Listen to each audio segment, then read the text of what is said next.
کہ جو ہماری بچیاں کو ایجوکیشن میں پڑھتی ہیں وہاں تو عورت مرد سب مل کر ایک کام کر رہے ہوتے ہیں، اور وہاں تو کبھی کسی نے کہا کہ یہ بہت غلط کام کر رہے ہو آپ. اور میں سمجھتی ہوں کہ ایسی چیزیں مردوں اور عورتوں کو مل کے نہیں کرنی چاہیے، لیکن اگر دین کے لیے یہی بات کرنی پڑ جائے تو ہم کہتے ہیں ہائے ہمارے دین میں ایسی بے حیائی کی باتیں. یعنی میڈیکل کی بکس میں سب لکھا ہوا ہے اور سب جائز ہے اور وہ بھی انسان پڑھتے ہیں، لیکن دین کی کسی کتاب میں ایسی کوئی بات لکھی ہوئی ہے تو یہ بالکل درست نہیں. اور یہ کیسا دین ہے؟ یہ ہمارا ایک بہت نیگیٹو ایٹیچیوڈ ہے معاشرے کے اندر دین کے معاملات میں، جو کہ درست نہیں. اور اس کی وجہ سے کئی بیماریاں پھر پیدا ہوتی، عبادت میں خلل ہوتا ہے. تو ماں ہونے کی حیثیت سے نہ صرف یہ کہ بیٹی، بلکہ اگر بیٹوں کو بھی کوئی اور بتانے والا نہیں تو بہت آرام کے ساتھ آپ ان کو نارمل وے میں بتا سکتے ہیں، کوئی حرج نہیں. جی ہاں، ہمارے ہاں عموماً یہ تو اسکولوں میں جیسے سیکس ایجوکیشن ہوتی ہے اور بعض اوقات اتنے بھونڈے طریقے سے ہوتی ہے کہ وہ اس کے فائدے کی بجائے کئی نقصان ہوتے. تو اٹ ڈیپینڈس کہ آپ ایک مسئلے کو، ایک پرابلم کو یا ایک چیز کو کس طرح ایکسپلین کرتے ہیں. ٹھیک ہے نا؟ تو خود اپنے اندر پہلے کانفیڈینس پیدا کریں کہ آپ کی نیت کیا ہے ایک بات کرنے کی، کیوں سکھانا چاہتے، کیوں سمجھانا چاہتے ہیں. یہ نہیں کہ آپ خود ساتھ ہنسنا شروع کر دیں اور شرمانا شروع کر دیں اور سب کو ہنسانا شروع کر دیں. یہ ہنسنے کی باتیں نہیں، مجھے سمجھ میں نہیں آتی ان باتوں میں سے ہنسنے کی کون سی بات ہے.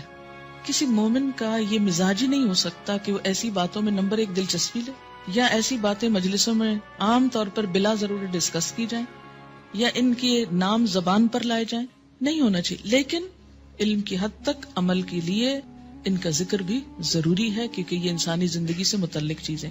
مزید عام طور پر لفظ جو ہے یہ ویٹ ڈسچارج جیسے لیکوریا ہوتا ہے ایسے ہی ہوتا ہے، لیکن یہ جاگتے ہوئے ہوتا ہے، یہ نیند کی حالت میں نہیں، یہ جاگنے کی حالت میں ہوتا ہے. اور اس میں عموماً ایسا ہوتا ہے کہ مثلاً کوئی ایسا سین آپ نے دیکھا ہے ٹیلی ویژن میں، یا ایسی کوئی کتاب پڑھی ہے، یا کوئی بھی ایسی چیز کہ جس سے جسم کے اندر خلل آتا ہے، یعنی انسان کے ایموشنز جو ہیں وہ ڈسٹرب ہوتے ہیں.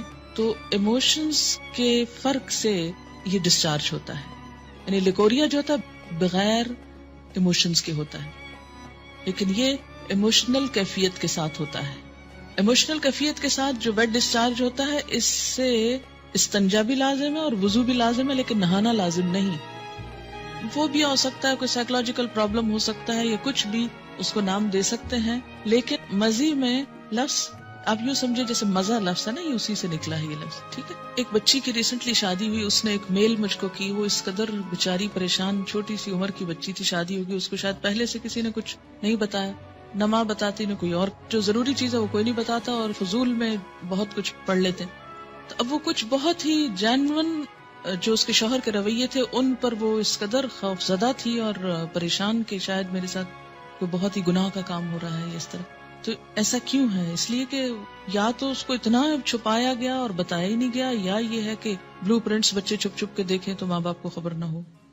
ان رویوں میں بہت نارمل اور بہت فطری انداز میں، نیچرل انداز میں آپ کو بہیو کرنے کی ضرورت ہے. سوال ہے، مزی والا کپڑا دھونے کا موقع نہ ہو اور گھر سے باہر کسی ایسی جگہ پر ہو کہ بدل بھی نہ سکے اور نماز کا وقت آئے تو کیا نماز پڑھ سکتے ہیں؟ اس میں ہر انسان کو اپنی کیفیت کا پتہ ہوتا ہے. یہ بالکل ایسے جیسے لیکوریا کا ڈسچارج ہے، تو اس میں ڈسچارج کے بعد استنجا ضروری ہے. اگر استنجا کرنا ہے آپ کو تو پھر دھونے کا موقع کیوں نہیں آخر؟ اور آگے آپ انشاءاللہ ڈیٹیل پڑھیں گے کہ بعض اس طرح کے سپاٹس جو ہیں وہ صرف کھرچنے کریدنے سے ہی، یعنی ان کو اگر رب کر دیا جائے اور جھاڑ دیا جائے تو وہ صاف ہو جاتے ہیں. کیا جنابت کی حالت میں کھانا تیار کیا جا سکتا ہے؟ جی بالکل کیا جا سکتا ہے. ایسا ہے کہ اگر آپ اپنے بچوں کو کوئی چیز بول کے نہیں ایکسپلین کر سکتے کہ جھجک آتی ہے اور بڑے ہو گئے ہیں یا کچھ، لکھ کر دیجئے. جاگتے ہوئے اگر کچھ خیالات کے بعد اگر کم ڈسچارج ہو، بات یہ ہے کہ کم ہو یا زیادہ ہو، جو ڈسچارج ہے اس کے لیے استنجا اور وضو دونوں ضروری ہے. ایک لڑکی کی ماں نہ تھی، چچی اور کچھ آنٹیز رہتی تھی. جب اس بیچاری کو پیریڈز ہوئے تو اس نے بھائیوں کو بتایا، کیونکہ بھائیوں سے چھوٹی تھی. وہ بھائی پریشان ہو گئے، ڈاکٹر کے پاس لے جانے لگے. تو لڑکی کے والد جب گھر آئے تو انہوں نے چچی سے کہا اور اس طرح. تو وہ انہیں بعض اوقات ایسی چیزیں پھر بہت امبیرسمنٹ کا سبب بن جاتی ہے نا، کہ جب بچوں کو آپ ماں نہیں بتا رہی جو ان کی سب سے بڑھ کے خیر خواہ ہے، تو پھر وہ کیا کرتی ہیں، سہیلیوں سے پوچھتی ہیں، اوروں سے پوچھتی ہیں، ادھر ادھر سے کوئی ان پہ ہنستا ہے، کوئی مذاق اڑاتا ہے، اور یہ ساری زندگی چیزیں خوف کی چیزیں بن کے رہ جاتی.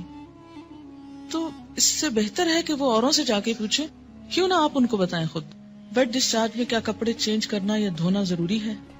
اگر آپ کہیں باہر ہو یا آپ کو فیل ہی نہ ہو، دیکھیے کہ اس کیفیت کا تعلق ہی فیلنگ کے ساتھ ہے۔ اگر فیلنگ ہی نہیں ہے تو جسٹ نارمل بات ہے۔ یعنی بعض لوگ اسٹرانگ ہوتے ہیں اور ان کو چھوٹی چھوٹی باتوں پہ فیلنگ نہیں آتی ایسی، تو ان کو پریشان ہونے کی ضرورت نہیں۔ تو پھر کیا بغیر وضو کے نماز پڑھ لیں؟